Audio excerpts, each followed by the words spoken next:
పైగా మీకు ఎవరికి కూడా సినిమా ఎక్స్పీరియన్స్ లేదు.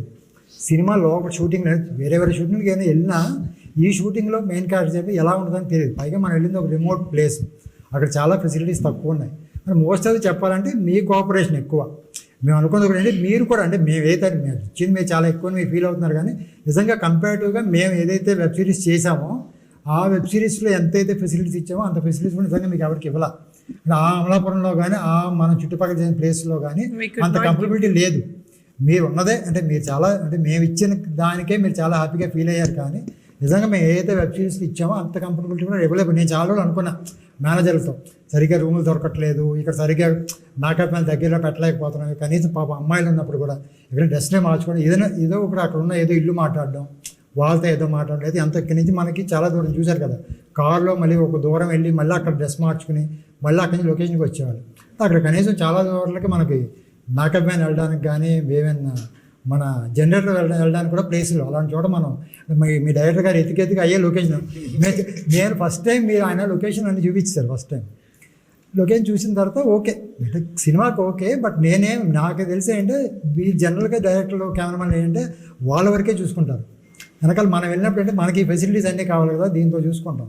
రెండోసారి వెళ్ళినప్పుడు ఫస్ట్ నేను ఎప్పుడు ఇక్కడ మేకప్ మ్యాన్ వెళ్ళండి, ఇక్కడికి వెళ్తుంటే అప్పుడు ఈయన ఆలోచించి మేకప్ మ్యాన్ కావాలి కదండి, మేకప్ మ్యాన్ కావాలని ఆర్టిస్ట్ ఎలా వస్తారండి, మీరేమో సాయి కుమార్ గారు కావాలి, పెద్ద పెద్ద ఆర్టిస్ట్ అందరూ కావాలి. ఈయన ఇంతకుముందు మనం ఒక చర్చ్ ఒకటి చూసాం, మీకు ఎవరు మన లొకేషన్ మీరు చూడాలి, మీరు చర్చ్ చూశారు. మన సికింద్రాబాద్లో షూటింగ్ అయితే హైదరాబాద్లో ఉంటుంది మన మేకప్ మ్యాన్. దరిదాపులో లేదు, మధ్యలో గోదావరి వెళ్తూ ఉంటుంది. గోదావరి గట్టున అటు పక్క ఒక గట్టు మీద చర్చ్ ఉంది. చర్చ్ చాలా బాగుంటుందండి. మొత్తం ఇక్కడ చేస్తే అన్నీ కరెక్ట్గా బాగుంటాయి. ఆర్టిస్ట్ ఎక్కడి నుంచి వస్తారండి అంటే దగ్గరికి రావడం కారులో రావడం కూడా లేదు, ఒక 5 కిలోమీటర్స్ వెళ్ళి ఒక దిగి అక్కడి నుంచి ఒక బ్రిడ్జ్ ఎక్కి దిగి వస్తే ఆటోల మీద వస్తే అటు పక్కకి రావాలి. ఆమె నైట్ ఒక సీన్ పొద్దున 9 వరకు వేసేసుకున్నారు. కనీసం ఒక 2 బిట్లు కూడా అవ్వ మీరు వేసుకోవడానికి, ఎందుకంటే 3, 4 పైగా అన్నీ మనకు తెలుసు కదా. సినిమా ఉన్నది 60 సీన్ అయినా 150-160 బిట్ సీన్లు ఉన్నాయి అంతే కదా. అందుకని అన్ని బిట్ సీన్లే. ఇన్ని బిట్ సీన్లలో ఎన్నిసార్లు డ్రెస్ చేంజ్ అయ్యాడు. పైగా అదే చర్చిలో ఈయన 6-7 డ్రెస్ చేంజ్ చెప్పారు. మీకు పాపం ఎక్కువ విలియమ్స్కి, అందులో పాపం అమ్మాయి కూడా ఉంది, ఆ జ్యోతి కూడా ఉంది. వీళ్ళందరికీ డ్రెస్ చేంజ్లు, వీళ్ళు ఎక్కడికి వెళ్ళాలి, ఎక్కడి నుంచి ఎక్కడి దాకా రావాలి అని ఇలాంటి కుదరదు. అంటే ఈయనకి లొకేషన్ బాగా నచ్చేసింది. చెప్పాం కొన్ని లొకేషన్ నచ్చినా కొన్ని ఫెసిలిటీ వైజ్ ప్రొడక్షన్ వైజ్ అంటే ఇవన్నీ ఛాలెంజెస్ ఖచ్చితంగా ఇలాంటి. ఎందుకంటే ఆర్టిస్టులకి మంచి ఫెసిలిటీస్ ఇవ్వాలి, వాటి టైం కూడా కదా. పొద్దున్న సాయంకాలం మీరు పొద్దున్న 7 గంటలకు వచ్చి 8-9 చేస్తాం, మళ్ళీ మార్నింగ్ రావాలంటే ఆ ఫెసిలిటీస్ లేకపోతే కూడా కష్టం. అందుకే అలా చాలా లొకేషన్ మేము వెళ్ళిన తర్వాత కొన్ని మారినాయి. ఆల్మోస్ట్ ఒక మోర్ దాన్ 50% నేను చాలా మార్చాను. ఇల్లులు కానీ అని అవన్నీ అంటే ఇవే అనమాట ప్రొడక్షన్కి ఏదైతే సార్ కొన్ని ఉన్నాయి. అక్కడి నుంచి ఎక్కడైతే క్యాబ్ అక్కడి నుంచి కూడా మనలో క్యాబ్ వేసుకుని లొకేషన్కి వచ్చి ఇప్పటికే కొన్ని తప్పలేదు. ఎగ్జిక్యూటివ్ ప్రొడ్యూసర్ అవడం వల్ల మీరు కాస్ట్ కటింగ్ అనేది చూసుకుంటూ ఉంటారు. మా డైరెక్టర్ గారు చాలా ఖచ్చితంగా ఉన్నారు. ఆంధ్ర ఫిట్నెస్ ట్రాన్స్ఫర్మేషన్ కానీ ఇవి కానీ మీరు సింపుల్గా మాట అనొచ్చు, అవన్నీ ఎందుకు చొక్కలు లూజ్ చేస్తే సరిపోద్ది కదా, మేసాలు తీస్తే సరిపోద్ది కదా అని అనొచ్చు. మీరు అది అనకుండా ఓకే మీ డైరెక్టర్ గారి ప్రకారం వెళ్ళారు, ఎందుకని దానికి యాక్సెప్ట్ చేశారు? అంటే ఫిట్నెస్ చేంజెస్ కానీ అది కానీ దాని మీద ఎక్స్ట్రా బర్డెన్ కూడా మీకు. అలాగే అందరూ మీ డైరెక్టర్ చెప్పారు కదా, నేను ఏదైతే స్క్రీన్ మీద కనపడుతుందో దానికి ఎప్పుడు కాస్ట్ కట్ చేయను. అంటే మాకు ఇంకోటి ఉంటుంది, అంటే మీరు ఎలా అనుకుంటే డైరెక్టర్ కానీ వాళ్ళు అనుకుంటుంటే ఏ రోజుకి ఆ రోజు స్క్రీన్ మీదే చూస్తాయి. ఎప్పుడైనా సరే మన డిస్కషన్ ఏంటంటే ముందు రోజు మన ప్రాపర్టీ రాసుకున్నప్పుడు ఏంటంటే రేపొద్దున వర్క్ ఏంటి దానికి ఏం కావాలని మాత్రమే ఉంటుంది. నేనైతే ఒక 50 రోజులు షూటింగ్ అయితే 50 రోజు గురించి కూడా ఫస్ట్ నుంచి ఆలోచిస్తాను. ఇంపార్టెంట్ సీన్స్ ఏమున్నాయి, ఎక్కడ డబ్బులు, మన మెయిన్ ట్రాన్స్ఫర్ మనం ముందు అనుకుందే 18 years ఆ 32 years ఏదో చేయాలో దాంట్లో ఎక్కువ కష్టం మీదే. ఈ 11 మందికి ఎలా నాకు ఫస్ట్ నుంచి ఛాలెంజ్ ఏంటంటే మనం ఇప్పుడు నవంబర్లో షూటింగ్ అనుకున్నాం, నవంబర్ నుంచి డిసెంబర్కి వెళ్ళాం. అది అనుకున్న మనకు ఒక రోజు తుఫాన్ వచ్చి మధ్యలో ఒక 10 రోజులు లేచిపోయింది. షూటింగ్ అయిపోయిన తర్వాత నాకేంటో టైం తగ్గిపోతుంది. నాకు అప్పుడు కూడా భయం, షూటింగ్ వస్తుంది ఎప్పుడన్నా చేసుకోవచ్చు, మళ్ళీ హైదరాబాద్ వచ్చాము మళ్ళీ అమలాపురం వెళ్ళాము, కొంత వేస్టేజ్ ఉంటుంది కానీ లాస్ ఉన్నా సరే టైం తగ్గిపోతుంది. మళ్ళీ జనవరిలో నాకేంటంటే ఎప్పుడు కూడా అమలాపురంలో ఇది గోదావరి, మేము కూడా గోదావరి ఆ చుట్టుపక్కల నుంచి వచ్చాం కాబట్టి మనకేంటంటే ఏ సీజన్ వరకు అక్కడ బాగుంటుందనే తెలుసు. మనం మ్యాక్సిమం డిసెంబర్ తర్వాత మ్యాక్సిమం ఫిబ్రవరి మార్చి తర్వాత అక్కడ చేయలేం, ఎండలకు కానీ దానికి కానీ. మనం అనుకున్న ఏదైతే ఫ్లేవర్ మనం ఫిబ్రవరిలో ఏ సీజన్లో మనం సినిమా స్టార్ట్ చేసామో ఆ ఫ్లేవర్ అక్కడ ఉండదు. నవంబర్ నుంచి మ్యాక్సిమం మార్చి వరకు ఉంటుంది. మనం ఎప్పుడైతే డిసెంబర్లో ఆ తుఫాన్ వచ్చిందో నేను భయపడ్డాను.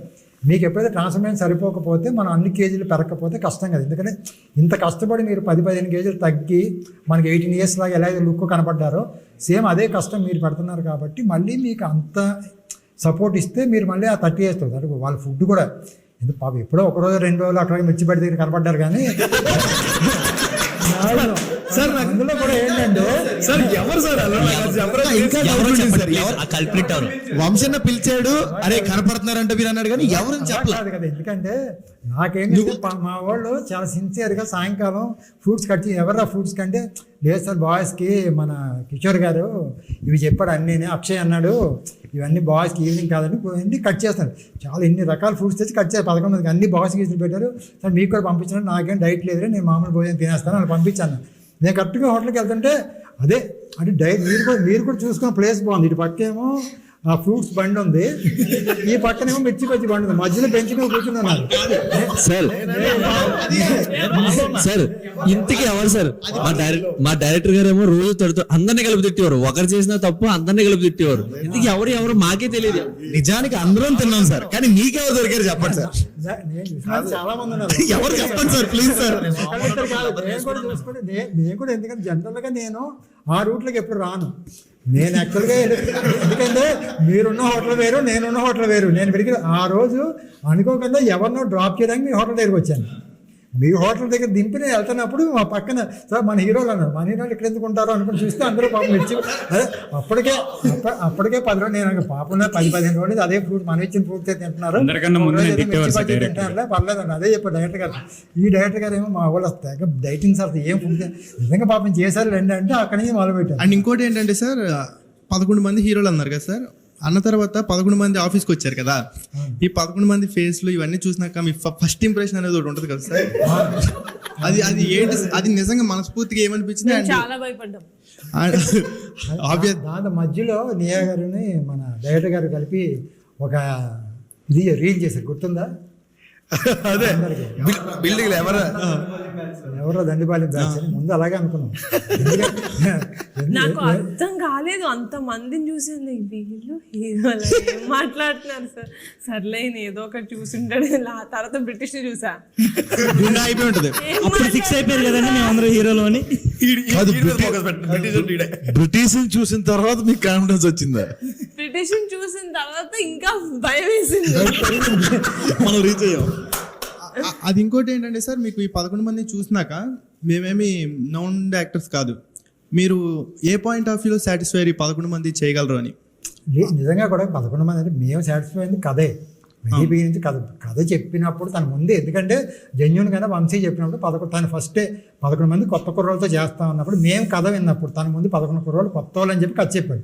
కానీ కథ వింటున్నంతసేపు నేను నేనేదో ఫస్ట్ టైం వింటున్నప్పుడు ఇలాగే అంటారు, వచ్చిన డైరెక్ట్లు ఇలాగే చెప్తారు, పని చేద్దాం, ఒక 5-6 కొత్త వాళ్ళకి వెళ్దాము, ఒక 4-5 నోన్ ఫేస్కి వెళ్దాం అని ఒక సినిమా 2 సినిమాలు చేసిన వాళ్ళని ఒక 4-5 పెట్టుకుని మిగతా వాళ్ళని నేను కూడా విన్నప్పుడు ఏంటి 11 అంటే ఏదో హీరోలు అంటే ఎంత 11 హీరోలతో కథ ఎందుకు ఉంటుందిలే, ఏదో పక్కన సపోర్టింగ్ క్యారెక్టర్స్ అలా అయ్యే ఉంటుంటాయి కాబట్టి ఒక 4 ఏదైతే మెయిన్గా అనిపిస్తుందో 4 మనం కొంచెం నోన్ ఫేస్లు వెళ్ళి మిగతా దాని వెనకాల సపోర్టింగ్ అలాగే వెళ్దామనే ఉద్దేశంతోనే విన్నాం.